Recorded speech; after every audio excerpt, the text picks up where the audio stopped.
udah semampu kita, udah ngejual apa aja. Sampai minjem-minjem, kita udah lakuin ya gimana ya. Kita udah berusaha. Pokoknya biar sehat, anak saya biar sehat ya Allah. Mudah-mudahan diangkat penyakitnya. Ya.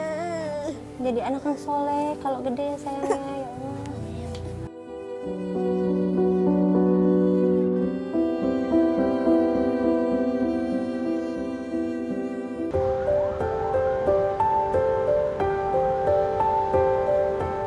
Nenek, mana yang nenek rasakan sakit nih? Yang mana yang sakit? Sehari nggak mesti makan gitu. Kenapa kamu yang nggak makan?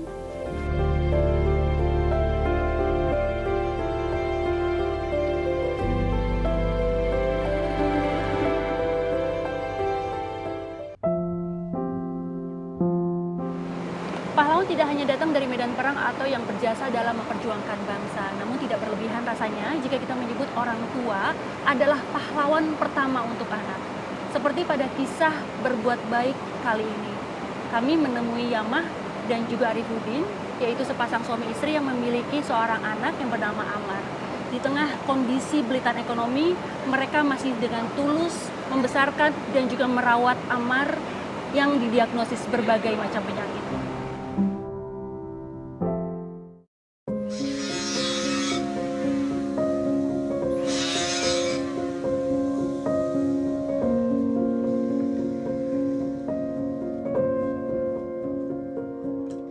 Ibu adalah pemilik cinta tak terbatas yang selalu tulus memberi kebahagiaan kepada buah hatinya.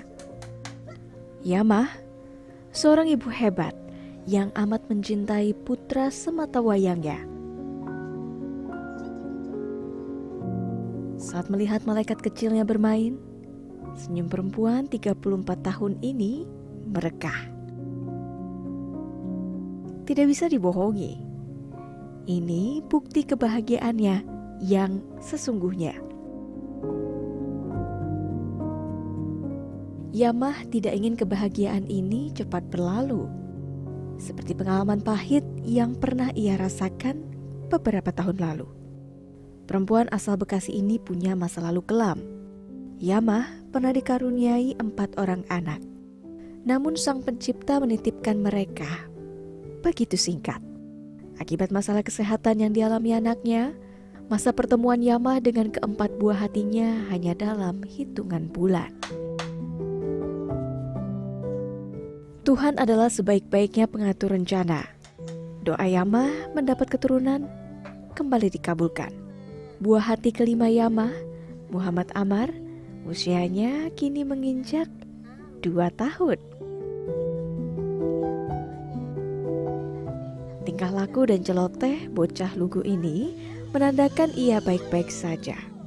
Namun sebenarnya kesehatan Amar juga mengkhawatirkan.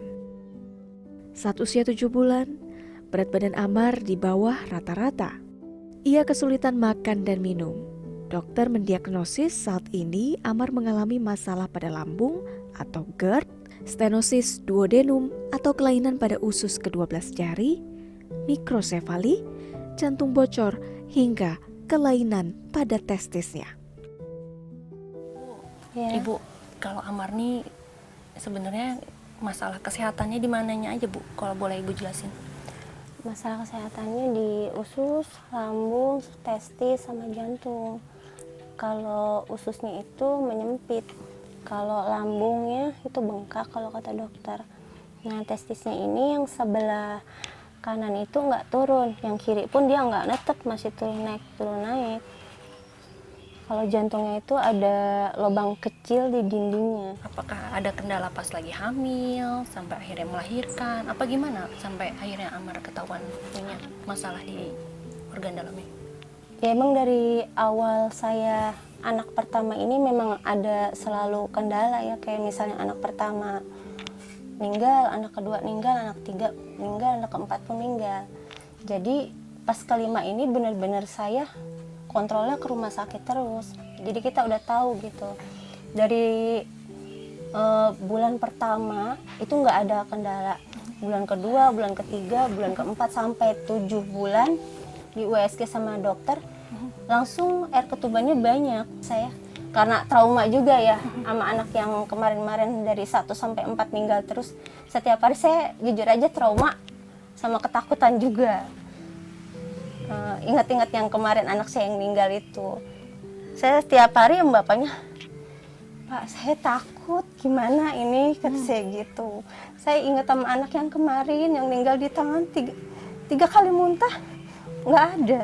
Saya jujur aja trauma, tapi saya pengen punya keturunan, kayak yang lain, kayak punya anak, rasain gimana rasanya punya anak, pas dia lagi belajar jalan, ngomong, ya. Bener, saya berjuang banget, bener-bener berjuang sama anak ini. Emang ada rasa-rasa ketakutan, setiap hari ketakutan, kayak anak pertama, takut yang kayak kemarin-kemarin kakaknya semua yang pada meninggal.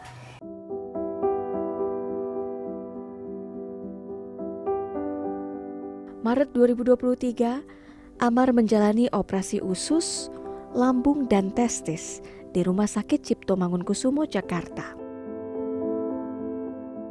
Laki-laki mungil ini juga seharusnya menjalani operasi lanjutan pada Juni lalu. Namun rencana tersebut gagal lantaran Amar tidak lagi pernah kontrol ke dokter. Padahal pasca operasi pertama, setidaknya tiap 2 minggu sekali, Amar harus diperiksa ke spesialis gizi, gastrologi, urologi, endokrin, hingga jantung di rumah sakit tersebut. Jadi ibu sempat kontrol ke Cipto, terus sekarang udah nggak lagi gitu ya? Iya. Kenapa Bu ceritanya? Ya karena biaya kita nggak ada. Sempat sih ya ada ya dari donatur, cuman ya nggak tahu kenapa donatur gitu ya, udah nggak ada lagi mungkin apa sepi apa gimana nggak tahu. Kita juga ya suka ada yang ngasih 100-200 buat ongkos jalan, dari orang tua, dari saudara juga banyak bantuan. Tadi Bu bilang katanya nggak ada biaya untuk ongkosnya. Emang sekali jalan dari sini ke sana butuhnya berapa Bu? 400.000 kita buat mobil ambulans. 2 sendok susu dilarutkan dengan 150 ml air hangat. Susu ini harus diminum Amar setiap 3 jam sekali. Selain mengkonsumsi makanan bertekstur encer, Yamah menyebut susu wajib tersedia. Karena susu adalah sumber gizi utama Amar. Meski begitu, susu yang mampu dibeli Yamah bukan susu yang dianjurkan dokter, namun susu yang harganya lebih ramah di kantong. Kayak kebutuhan Amar ini harus minum susu ya Bu ya? Susunya iya. Gimana Bu? Minum susu? Susu itu gimana Bu? Wajib ya Bu ya? Susunya ini emang yang nggak boleh ganti walaupun saya nanya, tapi ya udah hampir sebulan ini susunya ganti karena bapaknya nggak kerja. Kita udah semampu kita, udah ngejual apa aja. Sampai minjem, kita udah lakuin ya gimana ya, kita udah berusaha. Bu, kebutuhannya Amar tuh apa aja sih Bu? Tiap bulan atau setiap hari butuhnya berapa banyak? Kalau susu itu emang kita per 3 jam sehari 8 kali. Sekarang dari 90 mili jadi 150, alhamdulillah ya naik. Tadinya cuma mentok di 90. Ya minimal banget 1 kotak itu 2 hari. Kayak Pampers saya kurangin karena bapaknya nggak ini, pampersnya biasanya pakai pagi siang gitu, sudah diganti per 3 jam tapi enggak, kadang siang nggak saya pakein, udah biasa aja ngompol aja, malam aja dipakein pampers. Susu sama obat sih sebenarnya, obatnya kan ada 10 hari sekali tuh habis. Saat waktunya Amar makan dan minum, artinya butuh kehati-hatian dan kesabaran. Karena kesulitan menelan makanan dan minuman, Yamah menyuapi Amar dengan sendok agar tidak muntah atau tersedak. Amar juga belakangan tidak lagi menggunakan selang nasogastrik untuk mengalirkan asupan gizi ke lambungnya. Selain tentang nutrisi, Yamah juga tidak pernah abai mencermati tumbuh kembang Amar. Bu, tumbuh kembangnya Amar di usia 2 tahun ini gimana sih Bu? Artinya diajak komunikasi, respon apa gimana gitu, atau gimana, apa berjalan apa gimana, motoriknya gimana? Motoriknya emang saya tahu ya, kalau kata dokter karena emang hormonnya dia kurang, nggak seperti anak yang lain, pertumbuhan dia pasti lambat. Kayak misalnya dia cuek, dia jalannya juga agak lambat, omongnya juga belum bisa ngomong kan, cuman ada aja taunya.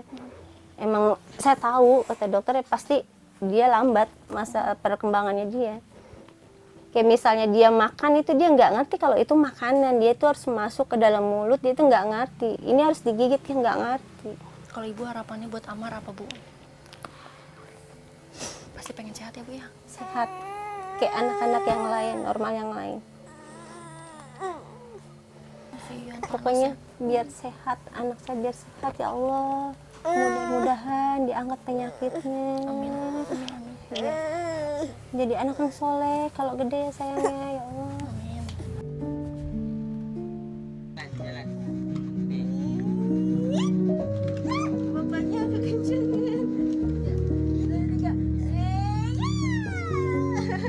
Bahagiain anak sama istri, pengen punya rumah, pengen punya tempat tinggal yang layak lah gitu, pengen obat Amarnya sembuh sampai sehat kayak anak-anak yang lain gitu.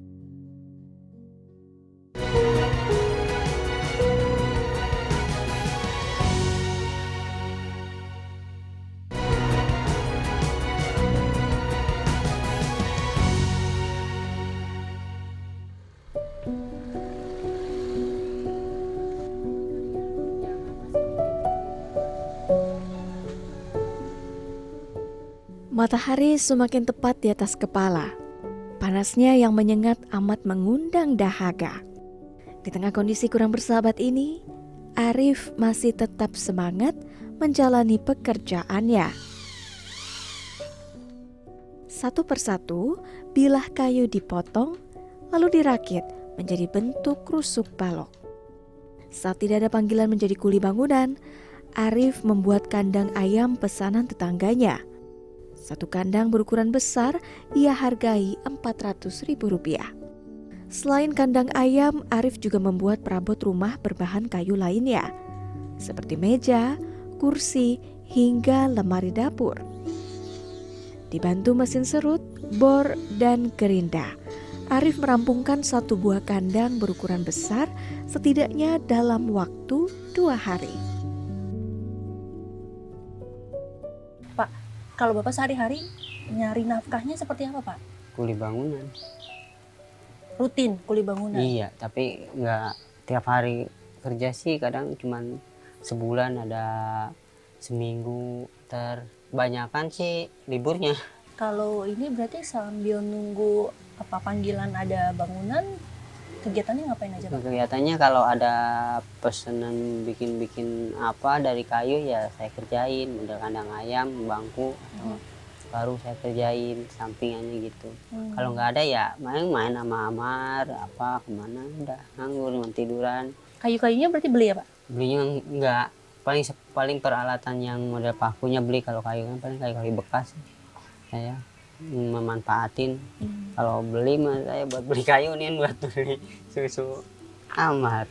Pak, kalau dari hasil penjualan kayak bikin kandang nih yang sekarang, Iya. itu gimana Pak? Dapatnya berapa? Itu ada pembeli rutin atau ada Enggak rutin, cuman paling kadang-kadang gitu. Kadang sebulan cuma 2 atau 3 orang gitu. Enggak, kadang sebulan nggak ada, kalau lagi nggak ada. Tapi bisa Pak untuk kebutuhan sehari-hari, buat beli sembako, buat kebutuhan wajibnya Amar, susu. Enggak. Apa aja Pak yang dibutuhin sebenarnya, apa aja Pak kalau harian Pak? Kalau sehari-hari mah lumayan sih kalau buat kebutuhan Amar mah. Apa nih? Kalau beli susu itu paling rutin kerja bangunan jangka panjang tuh, baru kebutuhannya agak kepenuhin.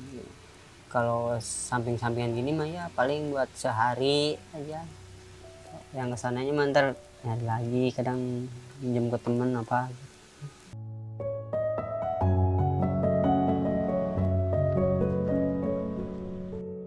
Arif juga sesekali mendapat panggilan untuk memperbaiki listrik di rumah-rumah. Upah jasa yang diterimanya juga tak ada nominal pasti.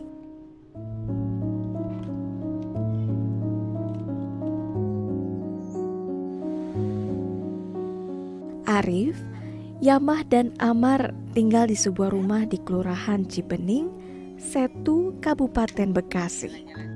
Ruangan ini adalah satu-satunya ruangan utama yang dimilikinya sebagai tempat mereka bermain, sekaligus tempat menaruh kasur untuk tidur.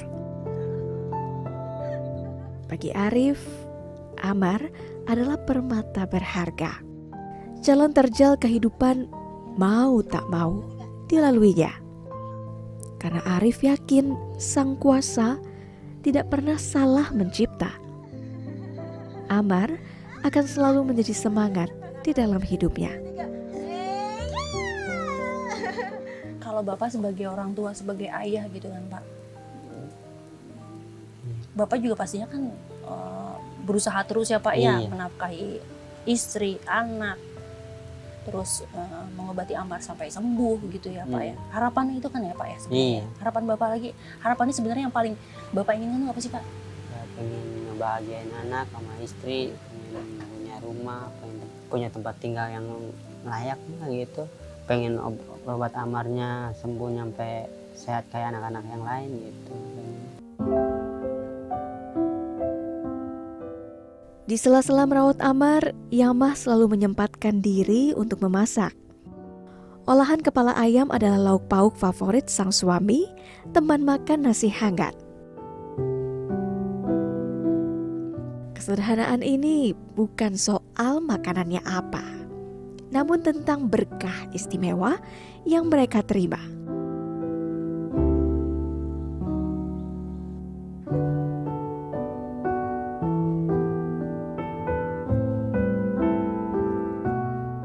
Tim berbuat baik mengajak Yamah dan Amar pergi membeli susu. Karena belakangan bocah mungil ini tidak lagi mengonsumsi susu tinggi nutrisi dan penambah berat badan. Mungkin dinilai tidak seberapa bagi kebanyakan orang. Namun hadiah kecil ini setidaknya sedikit menghadirkan rasa lega dan bahagia pada hati Yamah.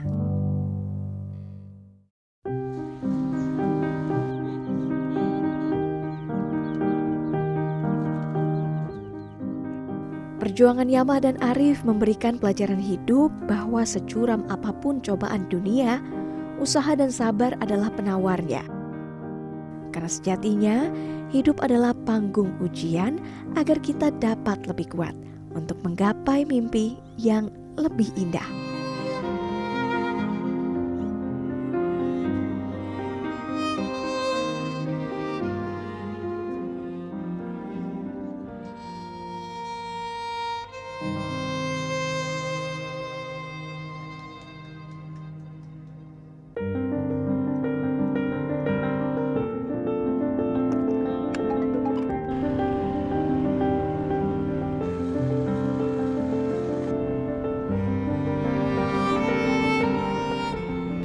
Awalnya saya hampir kecelakaan juga, saya memikir saya aja begini, apalagi kalau nanti ada orang lain.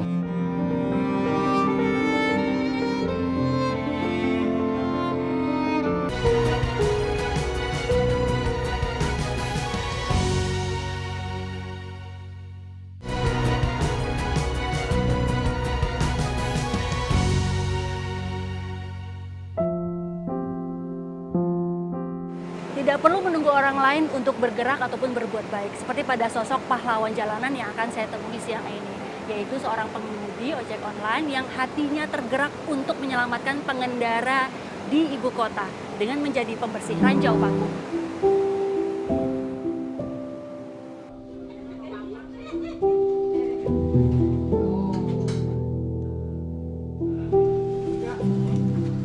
Sehelai rompi dikenakan Eka Maulana untuk melindungi tubuh dari terpaan angin. Magnet dan tongkat lampu juga tidak pernah lupa ia bawa. Laki-laki yang disapa Maul ini bergegas mencari rezeki saat karyawan kantoran mulai beraktivitas di pagi hari. Sejak 2016, Maul mengais rezeki dengan menjadi pengemudi ojek online. Laki-laki 35 tahun ini tidak lagi pusing dengan keruwetan jalanan ibu kota. Panas matahari, guyuran hujan, hingga polusi, baginya itu bukan lagi jadi soal. Hal yang selalu menjadi kekhawatirannya adalah ranjau paku di jalanan. Benda asing ini dapat membuat ban kendaraan bocor seketika. Di awal itu tadi ya, awalnya keresahan dan juga awalnya saya hampir kecelakaan juga. Saya memikir saya aja begini, apalagi kalau nanti ada orang lain yang bisa sampai kecelakaan. Kan kita pernah melihat tuh, pas lagi kita kegiatan ada yang sampai kecelakaan. Dia lagi kenceng, tiba-tiba bannya anginnya habis, langsung kita coba tolong bawa ke rumah sakit. Pernah kayak gitu? Pernah kejadian. Pernah kejadian.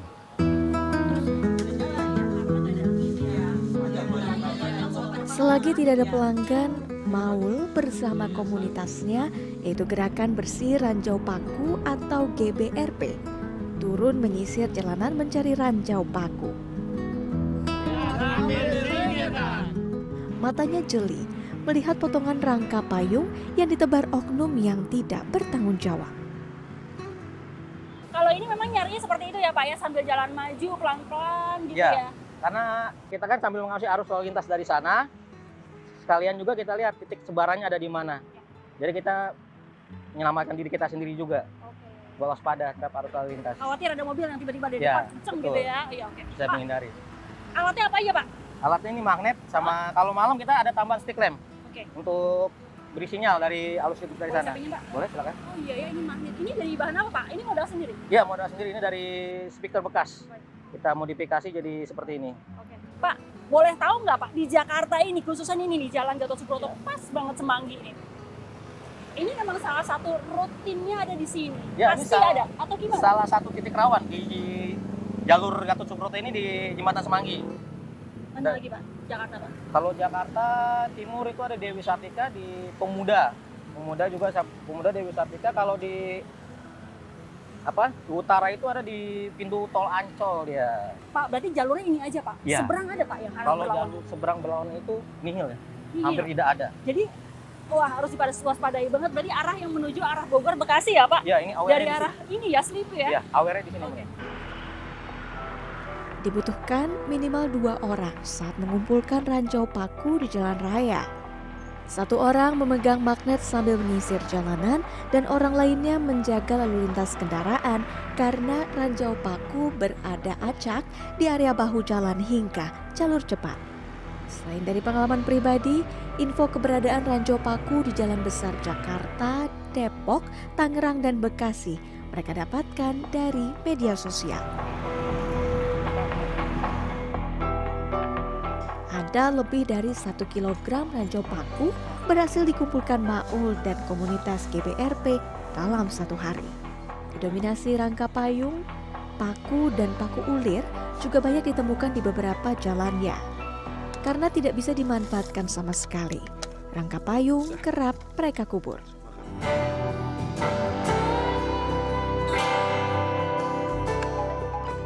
Bukan melulu untuk diri sendiri, aksi heroik Maul bisa menjadi teladan bahwa perbuatan baik dan sederhana dapat memberi pengaruh pada keselamatan di lingkungan sekitar.